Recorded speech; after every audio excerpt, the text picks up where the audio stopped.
G'day from Australia. My name's Ashley Davis. Welcome to my coding live stream. This is recorded live but will be available on YouTube later. You are watching me build the Photosphere application from nothing, and I'm explaining what I'm doing while I'm doing it. Please feel free to reach out to me on Twitter. I'm always happy to talk tech. You can see my handle on the screen all the time. Before we get into coding, I'll start with the tradition we have here in Australia. I'd like to acknowledge the traditional owners of the land from which I'm broadcasting. I'd also like to pay my respects to elders past, present. Okay, so as you probably know, I am doing these live streams to support my new book, Rapid Fullstack Development. The early access program has opened, so you can join it now for a big discount and support the book and give feedback and influence the direction of the book as well. Please check it out online. You can read the first chapter free at rapidfullstackdevelopment.com.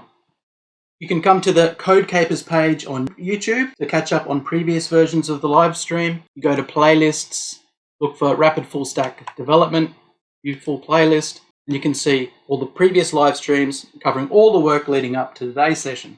All the code that I'm building while I'm live streaming is going to be available on YouTube. In fact, everything I've done previously is there already, and what I'm doing today will be up there at the end of today as well. Please check out if you've seen anything in the previous sessions. You will find it on the Rapid Fullstack Development page on GitHub.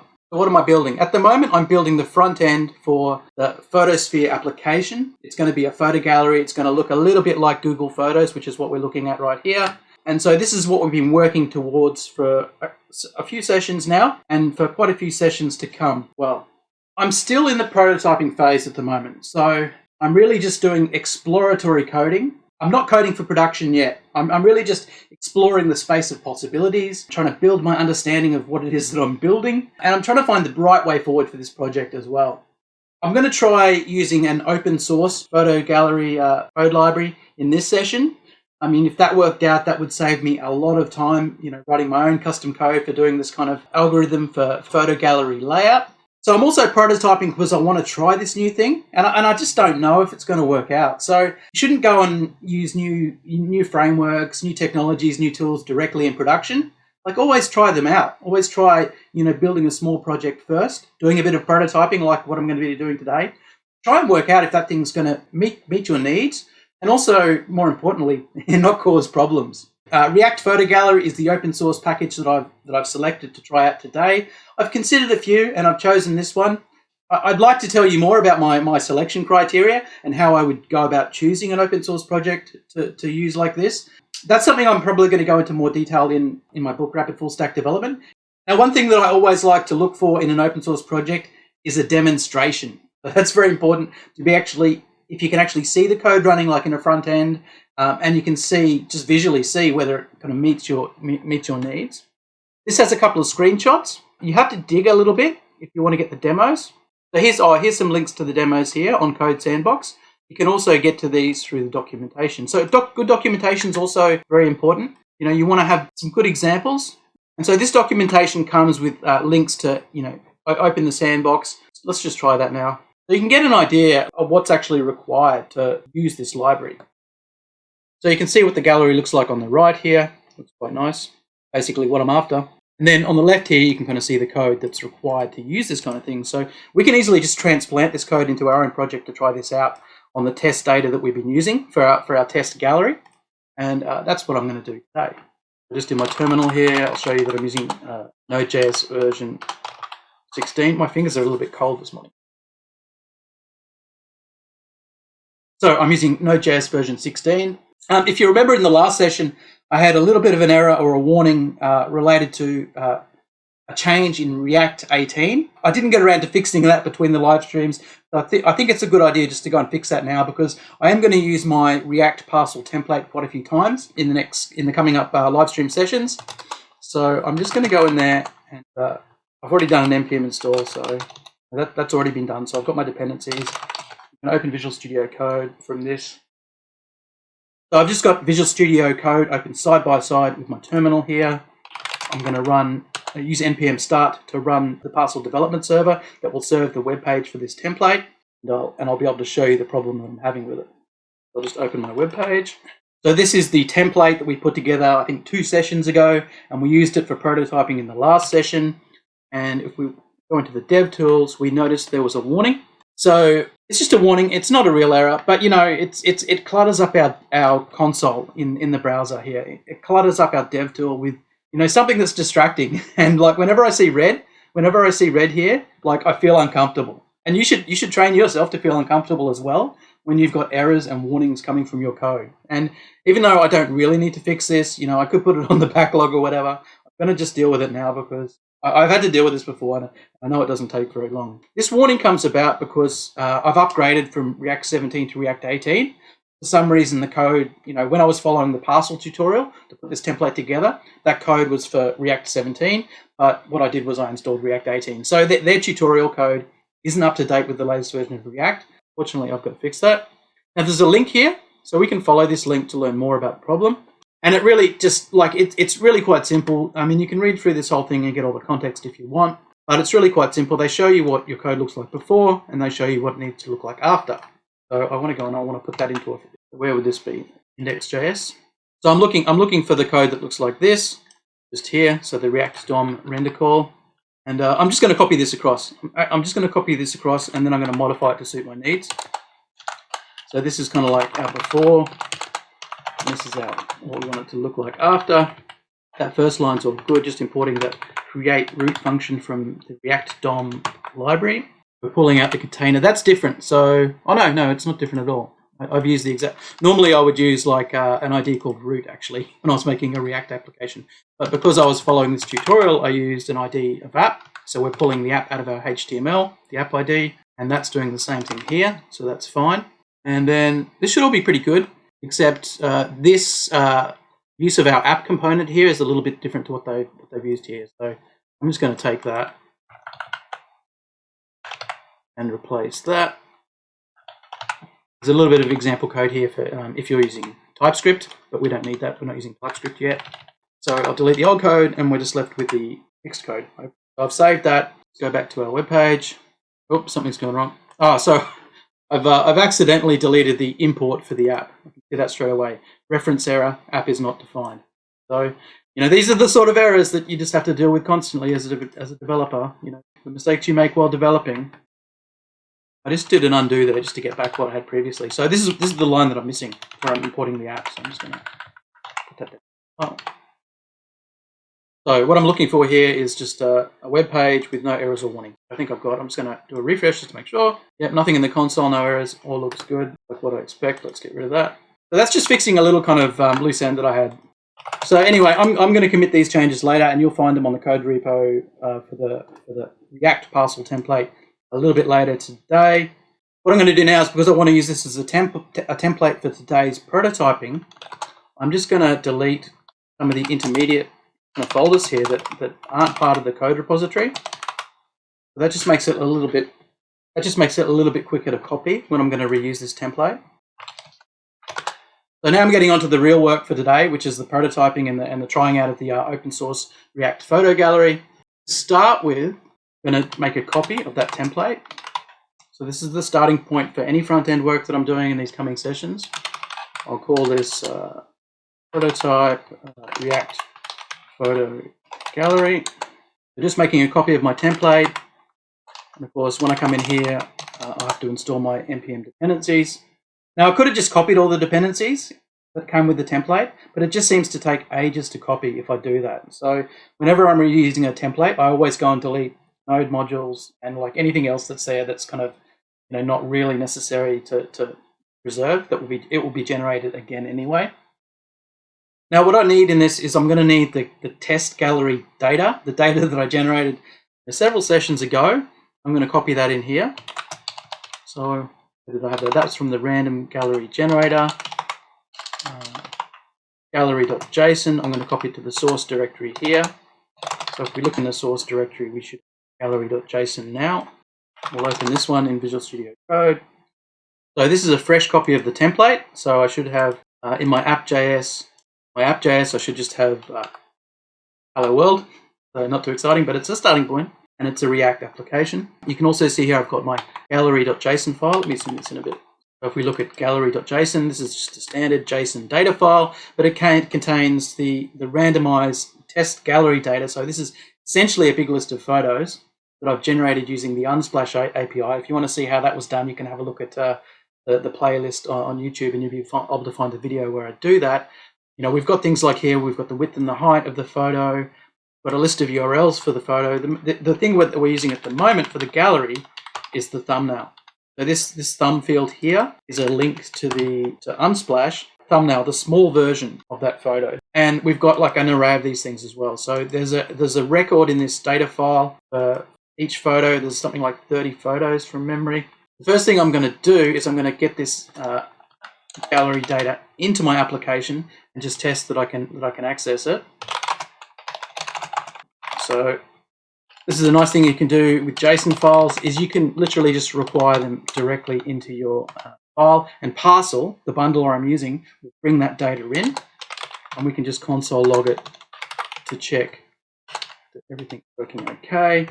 And I'm going to run my web page and just check the browser log on DevTools, so I can see that we've got that data in there. Just running the Parcel dev server here.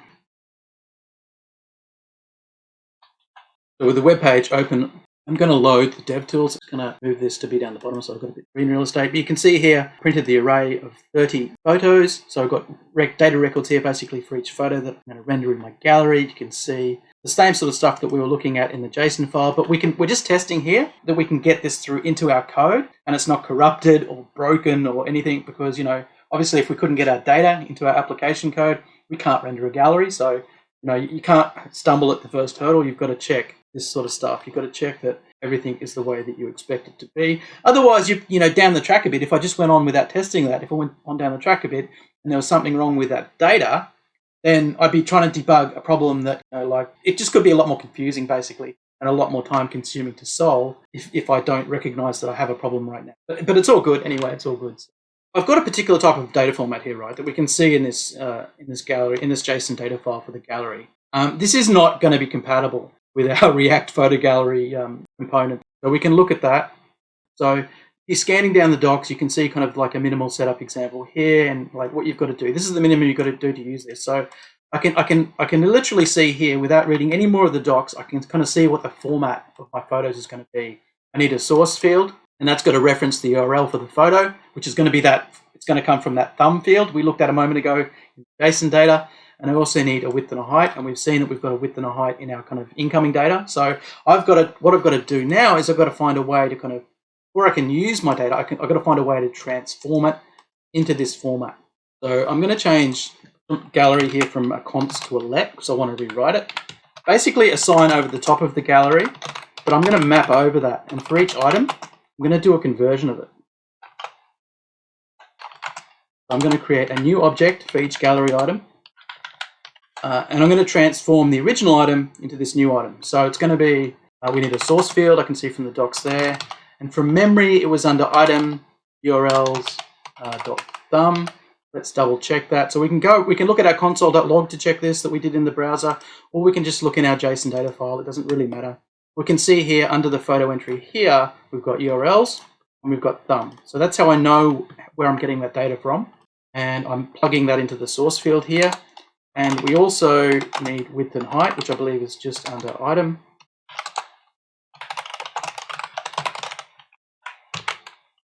Let's have a quick look at that in the data. Yep, so there we got it. So width and height for each photo, for each item in our gallery is going to be there. And then we're already console logging the gallery after this. So we're doing a data transformation here to get into the format we need. This is all just test data, by the way. This is like nothing to do with how the real production front end is going to work. We're just testing gallery stuff. We're just testing front end only stuff, and we're prototyping to see, you know, how this works and how this fits together.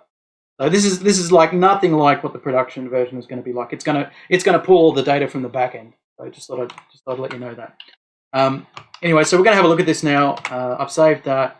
We should have our 30 items printed out now, but they're a much different format. You can see they've been reformatted, so they've just got width and height.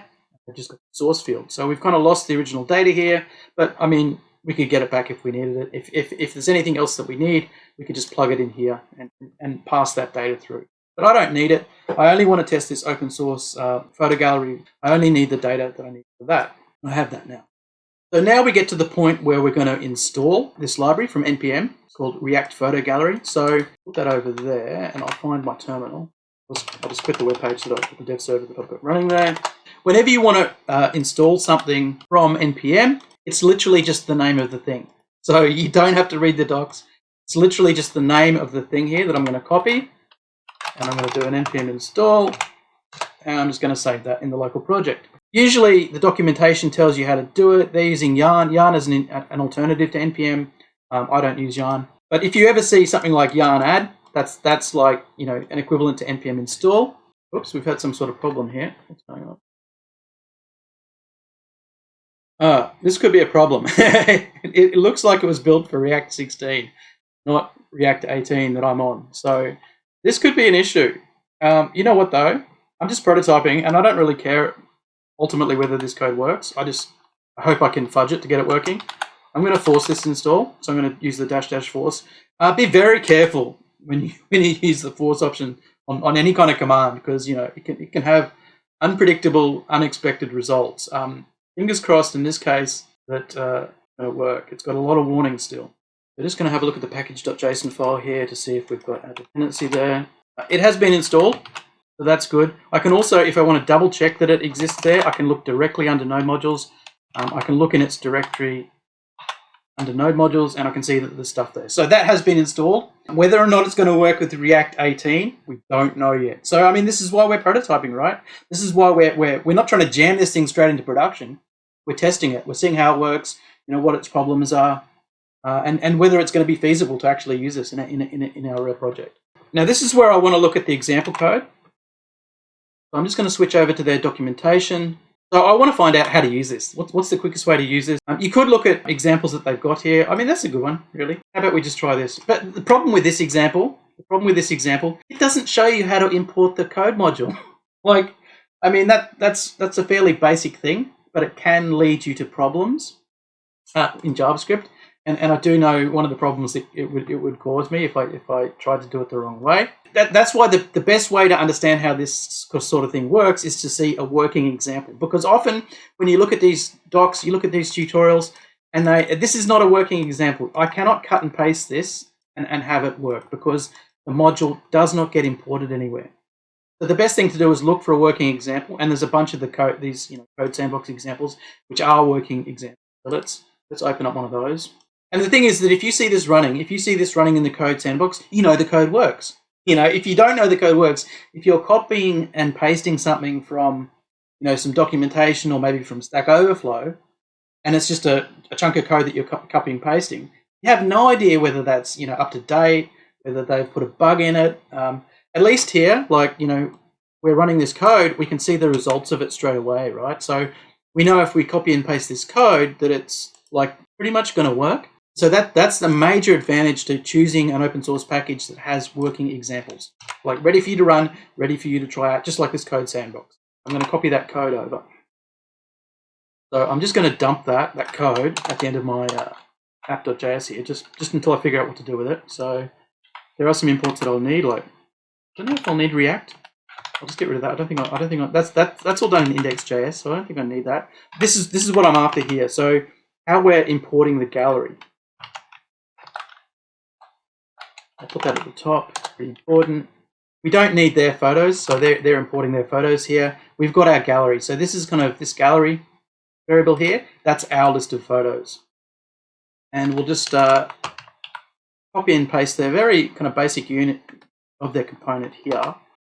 We'll chuck it directly under the app here. And I don't think I need the rest of that because I've already got that kind of code in index.js already. See if this works. Fingers crossed, we'll have some kind of photo gallery. Okay, I think we can look at this now. Let's switch back to the web page. Refresh here. Oh, there's a bunch of errors here. That's not good. So this is the problem with cutting and pasting code. If you are cutting and pasting code, that's not a problem. I do it all the time, to be honest. Some people hate it. I do it all the time. But you've got to know what you're doing. You've got to understand the code that you're copying and pasting. You've got to test it.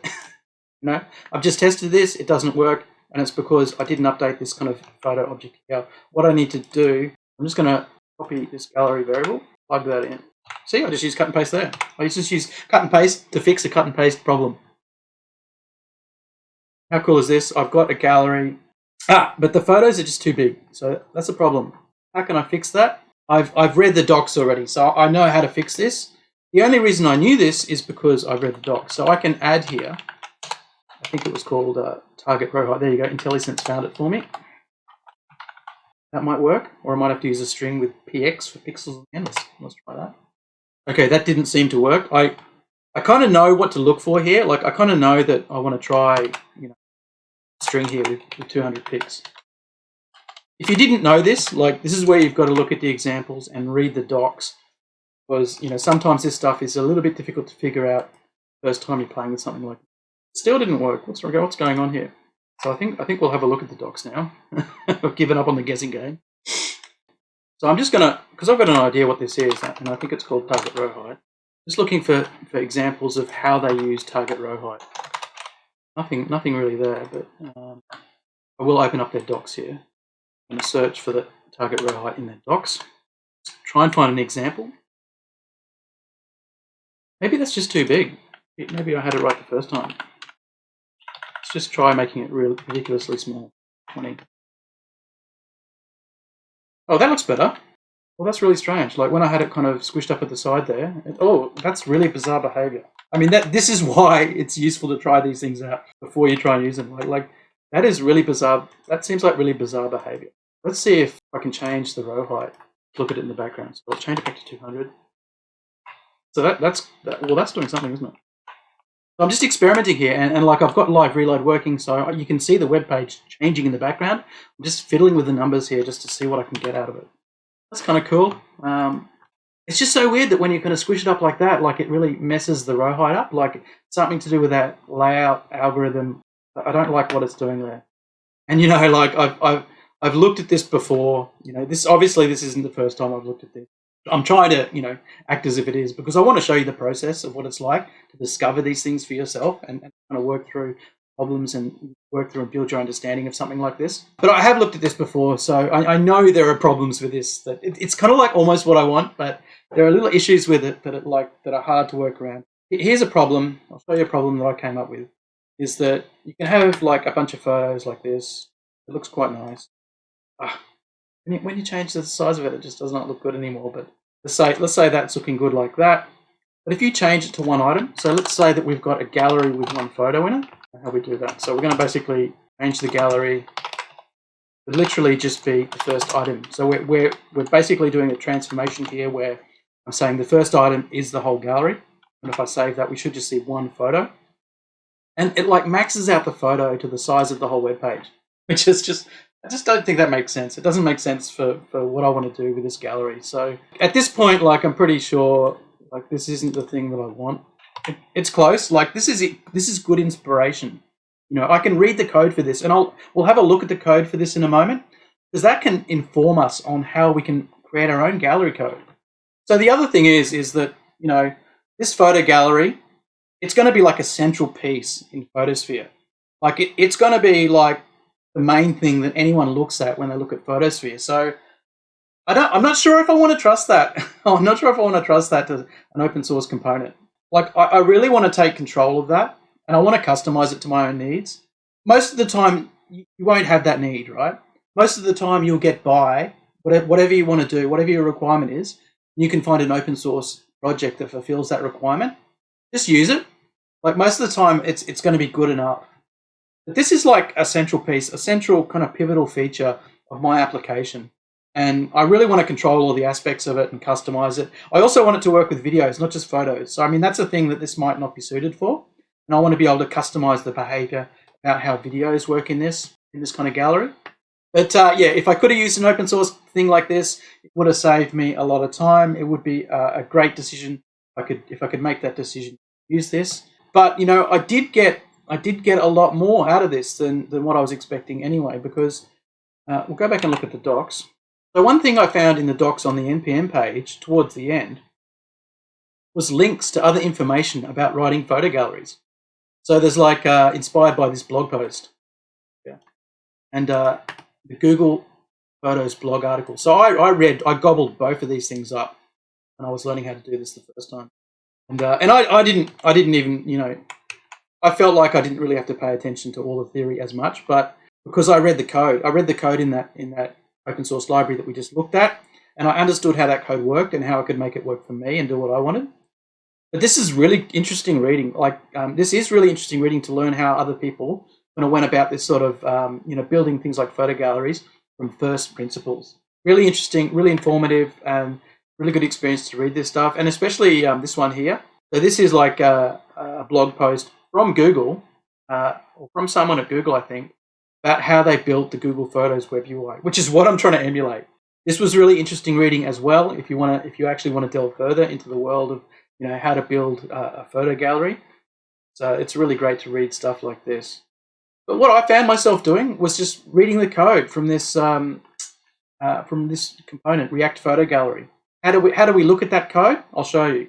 So first of all, we've npm installed this library into our project. So we literally have the code in our project already. So I can just kind of open the file dialog here, and I can navigate down into node modules, and I can find, well, again, the React Photo Gallery. So there it is there. I don't know if you can see this. I can't really zoom this, but you can see this. React Photo Gallery. You find all the code here. If we look under the dist directory, we're usually looking for like a JS file. I don't know which one of these is loading actually, but we can check that. A good way to know that is to go into the package.json. So this is the package.json file for the React Photo Gallery that we've installed. Confirm that here, you can kind of see the name, React Photo Gallery. But if you look, usually there's something like main is probably the one that it's loading that we're depending on. Actually, I don't know, it could be the ESM module as well. It doesn't really matter because both of these are going to be variations on the same thing. So it doesn't really matter which code we read. We go down into the dist directory. We can open one of those. Let's look at the ESM version. I'm just going to open that. So this is the code for that thing that we're using. And it might be compiled from through Babel. It might be compiled through TypeScript. So it might not be the easiest thing to read. But so far I'm looking at this and I'm thinking like this code, it's quite well structured. It's quite easy to read. What am I looking for here? I'm looking for like a gallery layout algorithm. I can't even remember. I've looked at this code before, but I can't. It's so long ago I can't even remember what I'm looking for here. But I'm just looking for interesting stuff. Oh, here we go. Compute column layout. I'm not interested in column layout. I do know that this particular photo gallery you can switch between row and column layout. But this looks like the function which computes, or it's the algorithm that computes the layout for column layout. So I'm looking for something like this. Let's just use that as a clue. Cut down the time and search for that. So what I'm searching for, I think, is compute row layout. Now the cool thing about working in the browser is that I could literally stick a breakpoint in here and debug what's going on.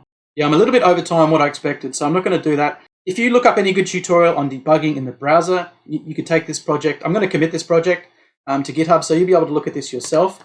Like, there isn't a lot to this. I mean, if you understand what's going on in some of the helper functions here that they're calling, there's not a lot. And it's good practice. It's good practice to try reading the code that you're using.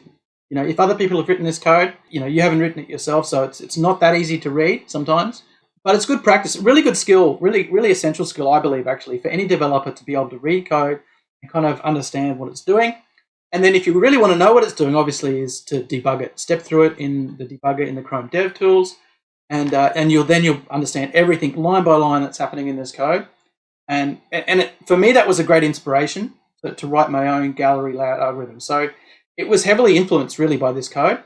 Now, another way to look at the code is you don't have to install it. You don't have to get a local copy of the code. You can actually just look at it through GitHub. So if we go back to the NPM page, if you look at any NPM package, any NPM code library, they usually have a reference here to the code repository. So we can open this in a new tab. We can find the code on Git. If you wanted to, you could clone this code. It's easy enough to actually clone it, or download the zip file, and then you've got a local version of the code, which might be a better way to look at the code than looking at it installed under your node modules directory like I was doing a moment ago, simply because if it's TypeScript or if it's compiled through Babel, the original source code that you'll get in the repo will be much easier to read. But we can also read the code here, so you can just literally drill down here, find the code that you're looking for, and it is a bit differently laid out. So it's the code that we were looking at under node modules is also bundled. Sometimes it's minified as well, which makes it really difficult, almost impossible to read. So sometimes you have to come and find the source code on GitHub if you want to read it, if you want to understand what it's doing. We can also search this as well. So you can search the entire repo. So make sure you choose this top option in this repository. That will do like a text search over the code repository on GitHub. And you can see all the places where that function is used and the place where it is defined. And so you can easily follow that in then. Let's have a look, search in the page then. So, you found the, and you can read it. You can just read it on GitHub then. You don't even have to download the code to read it. So this, believe it or not, this is fairly simple and fairly easy to understand and fairly easy for you to replace this with your own code. And so that's sort of what inspired me to want to write my own code, is that, it didn't seem that difficult. Then, it's a central part of Photosphere and I can customize it to my own needs. And also my code, believe it or not, my code is going to be simpler than because there's a lot more in here as well. Obviously, this is choosing between, two different layouts, column and row. And my code is not going to need to do that. My code is simply going to be a row layout. It's going to be very specific to the needs of Photosphere, which means it's going to be simpler to code up than this. But I've run out of time today anyway, so you're going to have to come back. I'll be back live streaming in 48 hours, and I'll be building. I'll still be prototyping, still learning how to do this sort of stuff, but I will be prototyping my own custom layout algorithm for the photo gallery. So thanks so much for watching. Please check out rapidfullstackdevelopment.com. These live streams are all to support this book. I'm going to be back in 48 hours, and I'm going to be building this custom photo gallery layout algorithm. So that's going to be exciting. See you again soon.